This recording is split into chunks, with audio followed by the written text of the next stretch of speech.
আফগানিস্তানের ইব্রাহিম জাদরান তিনি একাই খেললেন ইংল্যান্ডের বিপক্ষে ১৭৭ রানের এক মহাকাব্যিক ইনিংস, যেখানে বাংলাদেশ পুরো দল মিলে তারা করে ১৫০, ২০০, ২২০, ২৩০। সেখানে আফগানিস্তানের এক ইব্রাহিম জাদরান ওপেনার ব্যাটার তিনি একাই করেন ১৭৭, তাও আবার ক্রিকেট বিশ্বের অন্যতম পরাশক্তি ইংল্যান্ডের বিপক্ষে।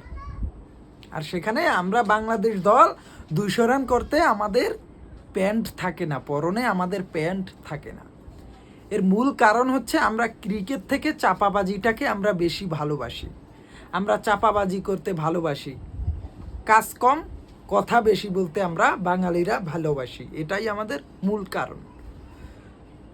আফগানিস্তানের মতো দল একটা, তারা ৫ বছরের ব্যবধানে ২০১৯ সালের ওয়ার্ল্ড কাপের পর থেকে তারা যে এই যে আমূল পরিবর্তন চলে আসলো তাদের ক্রিকেটে, সেটা কিভাবে সম্ভব?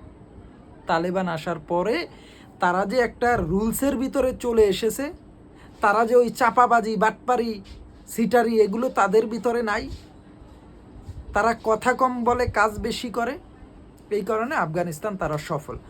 আর আমরা বাংলাদেশ খেলতে খেলতে ২০ থেকে ২৫ বছরের বুইড়া হয়ে গেছি। আমরা ২০-২৫ বছর ধরে ক্রিকেট খেলি, এখনও আমরা শিখতেছি, আমাদের শিখার শেষ নেই। কারণ আমরা চাপাবাজ, আমরা বাটপার, আমরা সিটার। এই বাটপারি, সিটারি, চাপাবাজির কারণেই আমাদের ক্রিকেটটা এই অবস্থায়।